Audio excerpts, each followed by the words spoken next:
यो कसरी चिन्नुहुन्छ? कुन रूपमा सम्झिनुहुन्छ? राम्रो रूपमा सम्झिन्छु। हजुर गाडी हो त्यही भएर राखेको त्यस्तै भन्नु पर्ला। यो गाडी त्यहाँ कसरी पुग्यो? यस्तो भयो अब जेनजी आन्दोलनको एकदमै उत्कर्षमा थियो त्यो दिन होइन, र म चाहिँ भैँसी पार्टीमा बस्छु। अनि जसले गर्दाखेरि चाहिँ अब हामी त्यहाँ हिँडिरहेको थियौँ, यताउता गइरहेको थियौँ, त्यो जुलुसमै उसमै थियौँ। अनि हजुरले चलेर ड्राइभ पनि मैले गरेँ। अनि त्यसपछि अब रविजी त्यहाँ भनौँ न रविजी छुट्नुभयो भन्ने कुरा आयो। अनि त्यसपछि चाहिँ नि हामी तल गयौँ। अब गाडी साडी चल्ने स्थिति थिएन त्यो बेलामा। अनि तल गएपछि ठ्याक्क रविजी चाहिँ त्यो नकुजेलको पारिपट्टि एउटा माथिपट्टि एउटा रेस्टुरेन्टमा बसिरहनु भएको थियो। अनि म अब गएँ, त्यहाँ एकदमै भिडभाड थियो। गएपछि अनि अब हामी अब भनौँ न हक गऱ्यौँ। अनि त्यसपछि अब एउटा राम्रो दिनमा भेट भयो भन्ने कुरा भयो, खुसी लाग्यो भनेर भने मैले। रविजीको चाहिँ कस्तो भने अब उहाँले पनि मलाई दाइ भन्नुहुन्छ, म पनि उहाँलाई दाइ भन्छु, तिमी भन्छौँ हामी होइन। अनि त्यसपछि के भयो भने उहाँलाई चाहिँ यता अब आफ्नो भनौँ न घर जानलाई चाहिँ अप्ठ्यारो परिरहेको स्थिति थियो। मलाई थाहा पनि थिएन काठमाडौँमा यस्तो स्थिति भइरहेछ भनेर होइन, अलिअलि गर्दै हेरिरहेको थिएँ। त्यसपछि अनि गाडी नभएर उहाँ चाहिँ त्यहाँ बसिरहनु भएको रहेछ। अनि त्यसपछि उहाँले गाडी छ भनेर भन्नुभयो।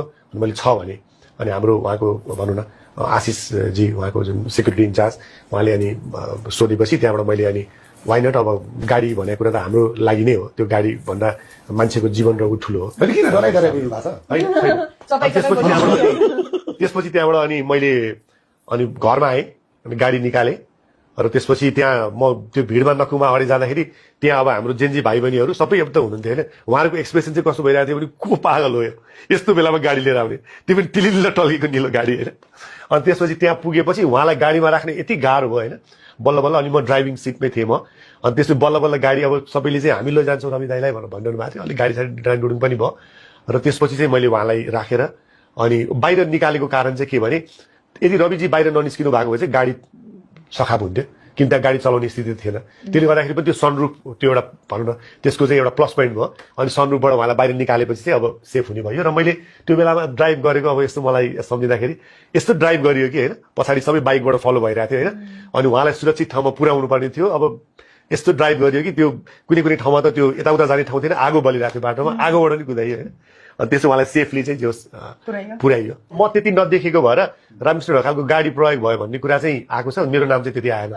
तर त्यो बेलामा कस्तो भयो भने त्यो बेलामा समय फरक थियो। अनि त्यसपछि मैले कता कता सुनिरहेको थिएँ, इन्भेस्टिगेसन भइरहेछ, मेरो गाडीको आइरहेको छ कि हाम्रो पत्रकार भाइ साथीहरूले पनि मलाई पठाउनु भएको थियो।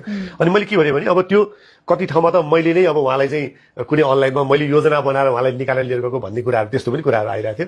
त्यत्रो त म त कहाँ गर्न त्यत्रो मेरो ऊ थियो र होइन सामर्थ्य। अनि एउटा साथी अब त्यसमाथि पनि एउटा मेरो परिवारको मान्छे हो रवि, अहिलेको साथी होइन मेरो होइन, 30औं वर्ष अगाडिको साथी हो। त्यो बेलामा मैले उहाँलाई चाहिँ